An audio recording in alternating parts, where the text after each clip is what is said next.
నమస్తే, welcome to plus TV సకలం సమ్మేళనం. మరి హిందూ మత ప్రచారకులు, అదేవిధంగా హిందూయిజం అనేది ఒక మతం కాదు, హిందువులందరూ మానవులకి ఇదొక ఇజం అని నిరూపిస్తూ వివాదమైన మనకు విరోధులైనా కూడా హిందూ మతాన్ని తనదైన శైలిలో ప్రచారం చేస్తూ ముందుకు వెళ్తూ ఉన్నారు. మరెవరో కాదు, గురువు గారు రాధా మనోహర్ దాస్ గారు. మరి ఎన్ని ఇంటర్వ్యూలు చూసినా మనకి వివాదాస్పదంగా కనిపించినా అందులో ఉన్న నిగూఢార్థం అర్థం చేసుకునే వాళ్ళకి మాత్రమే తెలుస్తుంది. మరి ఈరోజు మరికొన్ని మన ధర్మ సందేహాల్ని గురువుగారిని అడిగి నివృత్తి చేసుకుందాం. నమస్కారం అండి. హరే కృష్ణమ్మ. మహాలక్ష్మి. మనకి మతానికి ధర్మానికి తేడా ఏంటి గురు? మతము అంటే మతిలోంచి వచ్చింది. ఉదాహరణకి వాడికి బంగాళదుంప ఇష్టం అనుకో, ఆలుగడ్డ. ఇవాళ ఏం కూర? ఆలు ఫ్రై. ఇవాళ ఏం జ్యూసు? ఆలు జ్యూస్. ఇవాళ ఏం పాయసం? ఆలు పాయసం. ఇవాళ ఏమన్నాం? ఆలు అన్నం. ఆలు. అదేంటి? అది మతం. అలాగా వీడు ఎవరైనా ఆలుయా మోకాలు నొప్పులు వస్తారంటే నో, నువ్వు మూర్ఖుడివే, నువ్వు మూఢుడు అంటాడు. అది మతం. అలా కాకుండా సార్ నాకు ఆలు ఇష్టం సార్, మీకు వంకాయ ఇష్టం సార్, వాడికి టెంకాయ ఇష్టం సార్, ఎవరిష్టం వాళ్ళు సార్, ఆడు మనిషి. అది ధర్మం. నాకు అర్థమైందా లేదా? ఆలు తిన్న వాళ్ళంతా ఆల్ సర్వనాశనం అంటాడు. అది మతం. అదే ఇప్పుడు బలవంతంగా రుద్దబడుతోంది అందరి మీద. అది ఎందుకు అంటే నీకు అర్థమేలా చెప్తారు. ఇద్దరు రాక్షసులు ఉన్నారమ్మా, వాళ్ళిద్దరూ అడవిలో ఉంటారు. వాళ్ళు ఏం చేశారంటే ఎవరన్నా దారిలో వెళ్తే సార్ భోజనం రండి సార్ అని పిలవడం. భోజనం పెట్టాక మంచం వేసేవారు. ఆ మంచం 4 అడుగులు. ఈ మనిషి 6 అడుగులు ఉన్నాడు, ఇంకో 5.5. రే మంచానికంటే ఎక్కువ ఉన్నాడు రా, ఆ కత్తిదే అని కాలు నరికేసేవారు. కట్టేసి బ్లడ్ అంతా పోయి తినేసేవారు. ఎందుకు చంపారంటే సమానం చేయడానికి అని చెప్పేవారు దయామయులు. పెద్ద మంచం వేసేవారు. వీడు 5.5 ఉండేవాడు. రే మంచం కంటే తక్కువ ఉన్నారా, అటు నువ్వు పట్టుకో అని సమానం చేసేవారు. అంటే లాగేసేవారు. లాగితే కాళ్ళు చేతులు. ఇది సేమ్ ఈ ఎడారి మతం 1, 2 అదే అన్నమాట. అందరూ కోసుకోవాలి, అందరూ మెల్ల వేసుకోవాలి, అందరూ మొలగాలి. ఏంటిది? అసలు వ్యక్తికి స్వేచ్ఛే లేదా? అమ్మ ఇప్పుడు నువ్వు ఇంటికి వెళ్ళకి ఎంత తింటావా? ఇవి నువ్వు తినాలా? ఇటు కెమెరామెన్లు అందరూనూ ఆడి ఇట్టం అంతే. అవునా? నేను ఇప్పుడు జ్యూస్ తాగాను, అది నా ఇట్టం. అందరూ నేను వండిందే తినాలి. దీన్ని ఏమంటారా? నువ్వు చెప్పమ్మా, మా చెల్లివి. దుర్మార్గం అంటారా? మాది మతం కాదు, మార్గం. మేము ఒప్పుకుంటాం, మార్గం కాబట్టి దుర్మార్గం. అదన్నమాట. కాబట్టి మనం ఎప్పుడు మూఢమతములు నశించుగాక, పాషండ మతములు నశించుగాక, క్రూర మతములు నశించుగాక, హింసామతములు నశించుగాక, అజ్ఞాన మతములు నశించుగాక, సర్వే జన అదన్నమాట. ఇప్పుడు చెప్పు గురుగారు, మనకి సాయిబాబా అనేవారు దేవుడా ఫకీరా, ఆధారం ఏంటి? మన సీఎం ఇప్పుడు తెలంగాణ కేసీఆర్ అన్నావు అనుకో, నువ్వు వెంటనే మొహం మాడుస్తావు కాదు కదా అని. అవునా? అలా పక్క రాష్ట్రానికి ఇంకో పాత పేరు చెప్తే అలాగే ఉంటుంది. అలా దేవుడు అంటే దానికి ఒక డెఫినేషన్ ఉంది. ఎక్కడుంది? విష్ణు పురాణంలో ఉంది. ఐశ్వర్యస్య సమగ్రస్య వీర్యస్య యశస్య శ్రియ జ్ఞాన వైరాగ్యోషన్నాం భగ ఇతి గణ. అంటే ఏమిటి? భగవంతుడు అనేవాడు సర్వసంపూర్ణుడు, సర్వశక్తిమంతుడు, అన్ని ఐశ్వర్యములు కలిగినవాడు. జ్ఞానము, బలము, ఐశ్వర్యము, వైరాగ్యము, సౌందర్యము అన్నీ కలబోతే భగవంతుడు. అలాంటి క్వాలిటీస్ నువ్వు చెప్పిన వాళ్ళు ఉంటే అలా. అంటే కేవలం మహిమలు చూపించడమో లేకపోతే మరేదో వాడిని మనం ఇది చేయలేమంటారా? ఇప్పుడు నేను పిల్లల్ని అడుగుతాను, మనం గుడ్గా ఉండాలా గుడ్డిగా ఉండాలా? ఆబ్వియస్లీ గుడ్గానే ఉండాలి. గుడ్డిగా ఉండకూడదుగా. గుడ్డిగా ఉండడం అంటే ఏమిటంటే నీకు నువ్వు ఫీల్ అయిపోతుంటావు, నీ ఫీలింగ్ కరెక్ట్ అనుకుంటావు, అది ఎవడో యాక్సెప్ట్ చేయకపోయినా, అది తర్కానికి నిలబడకపోయినా. బహుశా నువ్వు పుట్టకముందు ఓ సినిమా, ఆ సినిమాలో పాట ఏంటది? నల్లా సాయి, యేసు సాయి, నానక్ సాయి, జీసస్ సాయి. పచ్చి అబద్ధం కదా ఇదంతా, పచ్చి అబద్ధం. నిరూపించమని చూద్దాం. నువ్వు మీ కారు మీద స్విఫ్ట్ మీద ఆడి రాసుకుని ఇదే ఆడి, ఇదే ప్యాంతరు, ఇదే ఫార్చునరు, ఇదే ఎండేవరు, పెద్ద పెద్ద కారు పేర్లని రాసేయి, అయిపోద్ది ఏంటి? అవునా? డాడీ వచ్చినా డాడీ అవదు. అలాగే ఇది కూడా. ఎంతమంది మనోభావాలు దెబ్బతీస్తున్నారు కదా. ఓలే ఏం మనుషులురా. ఇప్పుడు తెలంగాణ సీఎం కాదు, తెలంగాణ సీఎం ఎవరని అడిగింది. ఇప్పుడు రేవంత్ రెడ్డి కదా అన్నాను. నో అట్టంటే ఎలాగా? నేను నిజం చెప్పడం ముఖ్యమా, మనోభావాలు గౌరవించడం ముఖ్యమా? మనోభావ మీరొక్కరే ఇంత స్ట్రాంగ్ వాయిస్ వినిపిస్తే మా అందరి నమ్మకాలు మీరు మార్చేస్తారా? నాకెందుకు, మీ బుర్రలో మీరు వాడండి అని చెప్తున్నాను నేను. ఇప్పుడు సరేనమ్మా, ఇప్పుడు ఇక్కడి నుంచి రైల్వే స్టేషన్కి వెళ్ళాలి, దానికి ఒక రూట్ ఉంటుందిగా. ఇక్కడి నుంచి ఎయిర్పోర్ట్కి వెళ్ళాలి, దానికి ఒక రూట్ ఉంటుందిగా. నో నాకు ఈ రూట్ కంఫర్ట్ అలా అనకూడదు. నువ్వు ఎయిర్పోర్ట్కి వెళ్ళడానికి రూట్ బాగోపోయినా ఆడ వర్క్ జరుగుతుంది, ఆ రూట్లోనే వెళ్ళాలి. ఏదో దరిద్రులు బాగు చేయలేదు, తొందర చేయలేదు అని తిట్టుకోగలుగుతాయి అంతే. కానీ ఆ రూట్ ఒరే హైవే చాలా బాగుంటుంది, ఓఆర్ మీద వెళ్ళు. ఓఆర్ మీద వెళ్తే రైలు స్టేషన్ వద్దా? ఏరా ఆర్ఆరా ఓఆర్ఆర్?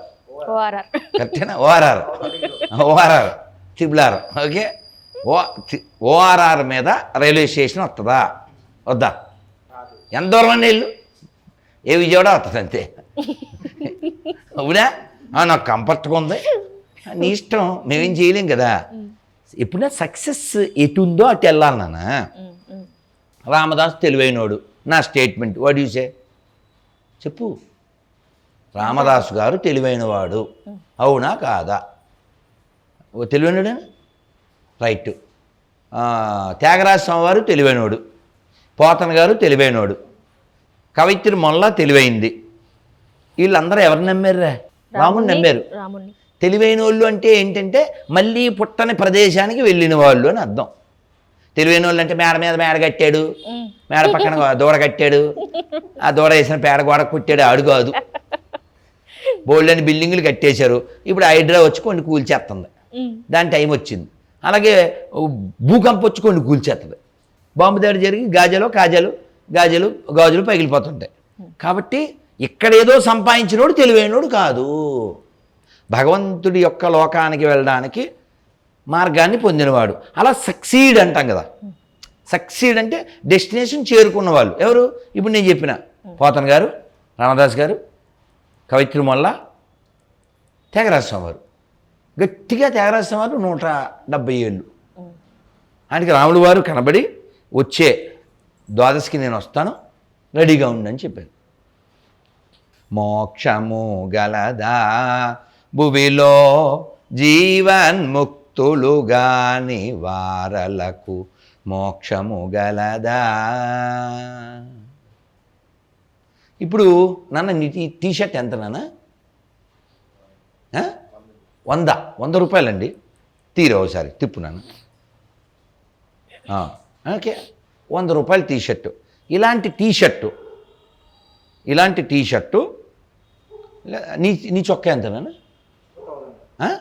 1000, జస్ట్ 0 తేడా. ఇప్పుడు ఈ మన కలవరి సతీష్ అన్నయ్య వేసుకునే కోటి ఎంత ఉంటుంది? ఇంకో 2 సున్నాలు ఎంత ఉండొచ్చు, అంతేగా. సున్నాలు ఏమన్నా పెద్ద వాల్యూ లేదు నీకు. ఇది 100, ఇది 1000, అక్కడ 10,000 కూడా రాదేమో. ఇది నేనేమంటా అంటే అలాంటి టీషర్ట్ ఒకటి వేసుకుని అన్నయ్య ఎప్పుడన్నా కనపడగలడా? నీ ఊరికి అడిగా, అవుద్దంటవా? అనిల్ బావ తెలుసుగా? బావ తెలీదా నీకు? తెలుసు. వర్షాలు అవి అవుతాడమ్మా, తెలుదా? తెలుసు. వర్షం ఆపడం చూసా? వర్షమా ఆగిపో అంటే ఆగిపోద్ది, ఆగిపోయింది గురుగారు. ఇక్కడ నేను ఆపేసాను. వీళ్ళు వర్షాలు ఆపేస్తారు, వరదలు ఆపేస్తారు, మరి గెలుపులు ఎందుకు రావు? నేనేమంటా అంటే వీళ్ళు పెద్ద పెద్ద రోగాలు. నేను అప్పుడు చెప్పాను బావగారు, వాళ్ళ బావకి చెప్పాను. నేను ఏం చెప్పానంటే, సార్ ఈ పాస్టర్లకి 15,000 ఇస్తున్నారు, 5 పదులు ఇవ్వండి సార్, 50,000 ఇవ్వండి సార్. ఇంకెవడైనా ఆంధ్రాలో ఎంబీబీఎస్ చదివితే మాత్రం బాగుండదని చెప్పాను. ఎంబీబీఎస్ అని బోల్ డబ్బులు కదా, మంచికి 2 కోట్లు లక్షల్లో అవుతుంది. లక్షలేడు కోటిన్నారో ఎంతనా, అవును, కోటిన్నారో ఎంత అవుద్ది, ఎందుకని డబ్బులు వేస్ట్. అవును. ప్రతి హాస్పిటల్కి ఒక పాస్టర్ గారిని పెట్టయితే ట్యాచ్ గడ్డ పగిలిపోను, ట్యాచ్ లివర్ బాగోను, హే ఇక్కడ ఎవరిదో కిడ్నీ వేడెక్కుతుంది నాకు కనపడ ఏట్రా. అందుకని అది బోకు, వాళ్ళ మతం జోకు, వాళ్ళ గాడికి వేసింది మేకు, వాళ్ళు తినేది పాసిపోయింది కేకు, మనం చెప్పాలి దగ్గర రాకు. గురుగారు నిజంగానే ప్రస్తుతం ఉన్న మన ఇదిలో చాలా నాన్న ఒక్క నిమిషం, ఈ వీడియో కింద నన్ను తిడతారు కదా, వాళ్ళు మీ నాన్న పేరు చెప్పగలిగితే తిట్టండి, వాళ్ళు మీ నెంబర్ పెట్టగలిగితే కూడా తిట్టండి, పోనీ నేను నెంబర్ పెడితే ధైర్యంగా మాట్లాడగలిగే వాళ్ళు తిట్టండి. అందరూ ఇక్కడ వాళ్ళకే పుట్టారా బాబు, మీ ఇంటికి ఎవరు రాలేదని నేను నమ్ముతున్నా, మీరు నమ్మకపోతే నేను ఏం చేయలేను, నువ్వు చెప్పమ్మా. సో ఇప్పుడున్న ఈ ఇదిలో మనం ఎన్నో రకాల పూజలు ఇవన్నీ చాలా ఎక్కువగా ఇది చేస్తున్నారు. ఇప్పుడు ఒక్కసారి నాన్న మధ్యలో వస్తున్నా, క్షమించాలి. ఇప్పుడు ఇందాక మనోభావాలు అవి అన్నావు కదా, ఈ మనోభావాల విషయంలో మీరు దొంగని పట్టుకుని నువ్వు దొంగవే అంటే థ్యాంక్ యూ సార్ అంటాడే ఏంటి, అవే మనోభావాలు. నేను మంచోన్ననే చెప్తారు, అదే సేమ్ నువ్వు చెప్పిన మనోభావాలు. నువ్వుదా. సో గురుగారు మనకి ఇప్పుడు నిజంగానే మీరు చెప్పిన గొప్ప గొప్ప వ్యక్తుల ఈ వరస ఏదైతే ఉందో మోక్షానికి సంబంధించి నేను శాంపిల్ చెప్పాను నాన్న. అవును, శాంపిల్ చెప్పాను, ఏదో చాలా అప్పుడిప్పుడు 10,000 సంవత్సరాల క్రితం జరిగిందని నేను చెప్పలే, 150 ఏళ్ళు. అవును, నువ్వు త్యాగరాజ స్వామి అంటే తోపువా. త్యాగరాజ స్వామి వారు 24,000 కీర్తనలు రాశారట. మన దురదృష్టం మనం అర్హులం కాదు, 702 ఉన్నాయి. అవే అమృతాన్ని అలా కురిపిస్తున్నాయి. ఒక్క కీర్తన చాలు నీ జీవితానికి. అంత గొప్పవాడు. ఆ కీర్తన రాసేటువంటి, అన్ని కీర్తనలు రాసేటువంటి, అలా పాడేటువంటి అంత గొప్ప తెలివి, జ్ఞానము, భక్తి ఎవరిచ్చారు? రామదాసు గారు రుజువు. రాముడు వచ్చాడు, ఏంటి గోల్కొండ, రాముడు వచ్చాడు, ఉన్నాడు, గోల్కొండ నిదర్శనం. నువ్వు చెప్పిన God right the rod, only fraud in the name of God. అది వెరీ బ్యాడ్. అది ఎందుకంటున్నా, ఆడు వచ్చింది ఎక్కడన్నా రుజువు ఉందా? ఇంకో జోక్ చెప్తాను, మీరు మళ్ళీ అడగండి. ఇప్పుడు జీవిత లక్ష్యం ఏమిటి అని అడిగామనుకోండి, యంగ్ బాయ్ కార్తీక్ నీ జీవిత లక్ష్యం ఏమిటి? What is your goal of life? You want to come to good position. Okay boy, నాన్న నీ పేరు Praveen. What you want become? What is your goal of life? You want settle in good position. అమ్మ నువ్వురా? అంతే, మా అమ్మాయిని బాగా చూసుకోవాలనుకుంటున్నా, అది నా మంచి తల్లి, మా చెల్లి మంచి తల్లి. ఒరే నువ్వు చెప్పు, అందరికంటే చిన్నోడివి, నువ్వు 10 ఏళ్ళ తర్వాత ఏమవ్వాలనుకుంటా? ఆఫ్టర్ 10 years ఐపీఎస్ కొట్టండి రా. తప్పు లేదు కదమ్మా, everybody have a, nothing wrong. So దొంగోడికి పెద్ద దొంగ అవ్వాలనుకుంటాడు, చిన్న స్కామ్ నుంచి పెద్ద స్కామ్ అని, అది వాడి గోలు, అది వాడుకోవాలా, అర్థమైందా? అలా మానవ జీవిత లక్ష్యాలు ఇవి కాదు అసలు. యాక్చువల్గా ఈ శరీరం ఏదైతే ఉందో ఇది పడిపోతుంది. ఐస్ క్రీమ్ నువ్వు తిన్నా కరిగిపోద్ది, తినకపోయినా కరిగిపోద్ది. కాబట్టి ఇది పడిపోయే లోపల ఇది ఎవడిచ్చాడు, ఎందుకు ఇచ్చాడు, ఇది ఎవడిచ్చాడు, ఎందుకు ఇచ్చాడు? కేవలం రోగాలు తగ్గించుకోవడానికి దేవుడి దగ్గరికి వెళ్ళకూడదు. ఎందుకని? నువ్వు ఏం చేసినా దీనికి రోగం వస్తుంది. పెద్ద పెద్ద రోగాలు తగ్గించగలిగే ఈ సోకాల్డ్ పెద్ద గొర్రెలు ఏదో ముష్టి కలజోళ్ళు లేకపోతే వాళ్ళు బుక్ చదవలేరు. అంటే powerful glasses, powerless pieces. So కాబట్టి ఈ శరీరానికి రోగం వస్తుంది. జన్మ, మృత్యు, జర, వ్యాధి, దుఃఖ, దోషాను దర్శనం భౌతికి చెప్తుంది. నువ్వు దీనికోసం టైం వేస్ట్ చేయకు. ఏమంటే తలనొప్పి తగ్గాలంటే అన్నా మంత్రం చెప్పండి. మంత్రాలకి చింతకాయలు రాలవరా, మంత్రాలకి చింతలు రాలతాయి. ఏంటి? నీ మనస్సులో ఉన్న బాధ పోతుంది, అందుకు మంత్రం. అదేందమ్మా? అందుకని మనం వైజ్గా ఉండాలి, గుడ్డిగా ఉండద్దు. నువ్వు ఏం చేసినా చచ్చిపోతావు, ఏం చేయమైనా చచ్చిపోతావు, ఏం చేసినా రోగం వస్తుంది, ఏం చేసినా చెప్పినా ముసలు అయిపోతావు. సో దీనికోసం టైం వేస్ట్ చేస్తావేంటి? అసలు ఇది ఎవడిచ్చాడు, ఎందుకు ఇచ్చాడు? అందుకని సెర్చ్, పరిశీలన చేయి, పరిశోధన చేయి, భగవంతుని ఎలా పట్టుకోవాలో దానికోసం పట్టుకున్న వాళ్ళు ఎవరు, సక్సెస్ అయిన వాళ్ళు ఎవరు, ఆ మార్గాన్ని వెతికి వెళ్ళాలి. అంతేగాని ఈ పిచ్చి గొర్రెల్లా మాత్రం డోంట్ బికమ్. థ్యాంక్ యూ గురుగారు.